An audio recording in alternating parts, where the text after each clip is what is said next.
Hi hello dear friends, welcome back to another video. ആരോഗ്യക്ഷേമ പദ്ധതികൾ part 2 video ആണ്. മാതൃയാനം. പ്രസവാനന്തരം അമ്മയ്ക്കും കുഞ്ഞിനും സൗജന്യമായി വീട്ടിലേക്കുള്ള യാത്രാ സൗകര്യം നൽകുന്ന സർക്കാർ പദ്ധതിയാണ് മാതൃയാനം.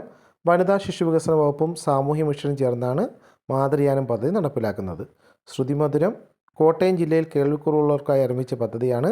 ദാരിദ്ര്യരേഖയ്ക്ക് താഴെയുള്ളവർക്ക് 40% അല്ലെങ്കിൽ അതിലധികം കേൾവിക്കുറവുള്ളവർക്കും ശ്രവണ സഹായ ഉപകരണങ്ങൾ വിതരണം ചെയ്യുകയാണ് ശ്രുതിമധുരം പദ്ധതിയുടെ ലക്ഷ്യം. മാതൃയാനമാണെങ്കിൽ പ്രസവാനന്തരം അമ്മയ്ക്കും കുഞ്ഞിനും സൗജന്യമായി വീട്ടിലേക്കുള്ള യാത്രാ സൗകര്യം നൽകുന്ന സർക്കാർ പദ്ധതിയാണ് മാതൃയാനം. അത് വനിതാ ശിശു വികസന വകുപ്പ് സാമൂഹ്യ മിഷനും ചേർന്നാണ് മാതൃയാനം പദ്ധതി നടപ്പിലാക്കുന്നത്.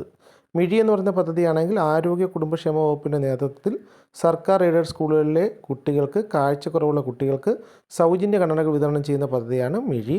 തൂവാല വിപ്ലവം. വായുവിലൂടെ പകരുന്ന രോഗങ്ങൾ തടയാൻ ആരോഗ്യവകുപ്പ് ആരംഭിച്ച നൂതന പദ്ധതിയാണ് തൂവാല വിപ്ലവം. വായുജന്യ രോഗങ്ങളെക്കുറിച്ച് പൊതുജനങ്ങളിലും വിദ്യാർത്ഥികളിലും ബോധവൽക്കരണം സൃഷ്ടിക്കുക എന്നതാണ് തൂവാല വിപ്ലവം പദ്ധതിയുടെ ലക്ഷ്യം. വിദ്യാർത്ഥികളെ തൂവാല ഉപയോഗിക്കാൻ ശീലിപ്പിക്കുക വഴി രോഗപ്രതിരോധം ഉറപ്പാക്കുകയാണ് പദ്ധതിയുടെ ഭാഗം. വായിലൂടെയും മൂക്കിലൂടെയും പകരുന്ന രോഗങ്ങൾ നിയന്ത്രിക്കാനാകുമെന്നാണ് ആരോഗ്യവകുപ്പ് കരുതുന്നത്. അപ്പോൾ മിഴിയാണെങ്കിൽ ആരോഗ്യ കുടുംബക്ഷേമ വകുപ്പിൻ്റെ നേതൃത്വത്തിൽ സർക്കാർ എയ്ഡഡ് സ്കൂളുകളിലെ കുട്ടികൾക്ക് സൗജന്യ കണ്ണട വിതരണം ചെയ്യുന്ന പദ്ധതിയാണ് മിഴി എന്ന് പറയുന്ന പദ്ധതി. ഓർത്തിരിക്കുക, പദ്ധതിയുടെ പേര് മിഴി.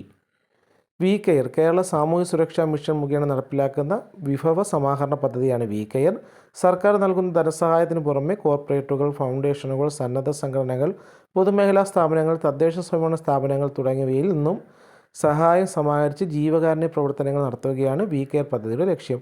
സ്പെക്ട്രം എന്ന് പറയുന്ന പദ്ധതിയാണെങ്കിൽ ഓട്ടിസം പ്രാരംഭഘട്ടത്തിൽ തന്നെ കണ്ടെത്തി ഓട്ടിസം ബാധിച്ച കുട്ടികളുടെ കഴിവുകൾ വികസിപ്പിക്കാനായി ആരംഭിച്ച സർക്കാർ പദ്ധതിയുടെ പേരാണ് സ്പെക്ട്രം എന്ന് പറയുന്ന പദ്ധതി. മൊബൈൽ ഇൻ്റർവെൻഷൻ യൂണിറ്റുകൾ. മാനസിക വൈകല്യമുള്ളവർക്കും കുട്ടികൾക്കും ആവശ്യമായ സേവനങ്ങൾ ലഭിക്കുന്ന കേന്ദ്രങ്ങളിൽ എത്താൻ ബുദ്ധിമുട്ട് അനുഭവപ്പെടുന്നവർക്കായി ആരംഭിച്ച പദ്ധതിയാണ്. ഇവരുടെ പ്രദേശങ്ങളിലേക്ക് എത്തി സേവനങ്ങൾ നൽകുന്നതാണ് ഈ പദ്ധതിയുടെ ലക്ഷ്യം. ഈ യൂണിറ്റുകൾ ആരംഭിക്കുന്നതിൻ്റെ പ്രധാന ലക്ഷ്യം സ്റ്റേറ്റ് ഇനിഷ്യേറ്റീവ് ഓൺ ഡിസബിലിറ്റീസ് ആണ്. നിലവിൽ ഈ പദ്ധതി കോഴിക്കോട്, മലപ്പുറം ജില്ലകളിലാണ് ഈ പദ്ധതി നടപ്പിലായി വരുന്നത്. ജീവനി. കോളേജ് വിദ്യാർത്ഥികളുടെ മാനസികാരോഗ്യം മെച്ചപ്പെടുത്താനും ആത്മഹത്യാ പ്രവണത കുറയ്ക്കാനും വേണ്ടി 2019 മുതൽ കോളേജ് വിദ്യാഭ്യാസ വകുപ്പ് ആരംഭിച്ച പദ്ധതിയാണ് ജീവനി. വിദ്യാർത്ഥികളിലുള്ള മാനസിക സംഘർഷങ്ങൾ കുറയ്ക്കാനും അവരുടെ ജീവിത പ്രശ്നങ്ങൾ നേരിടാനുമായി മാർഗനിർദ്ദേശങ്ങൾ നൽകുകയാണ് ജീവനി പദ്ധതിയുടെ ലക്ഷ്യം. ആവാസ് എന്ന് പറയുന്ന പദ്ധതിയാണെങ്കിൽ കേരളത്തിൽ ജോലി ചെയ്യുന്ന കുടിയേറ്റ തൊഴിലാളികൾക്കായി ആരംഭിച്ച പദ്ധതിയാണ്. ആരോഗ്യ ഇൻഷുറൻസും അപകടമരണ പരിരക്ഷയും നൽകുകയാണ് ആവാസ് പദ്ധതിയുടെ ലക്ഷ്യം. ജീവനിയാണെങ്കിൽ കോളേജ് വിദ്യാർത്ഥികളുടെ മാനസികാരോഗ്യം മെച്ചപ്പെടുത്താനും ആത്മഹത്യാ പ്രവണത കുറയ്ക്കാനും വേണ്ടി 2019 ആരംഭിച്ച പദ്ധതി. അപ്പോൾ വീഡിയോ ഉപകാരപ്പെടുന്നുണ്ടെങ്കിൽ ചാനൽ കൂടി ഒന്ന് സബ്സ്ക്രൈബ് ചെയ്യുക. താങ്ക്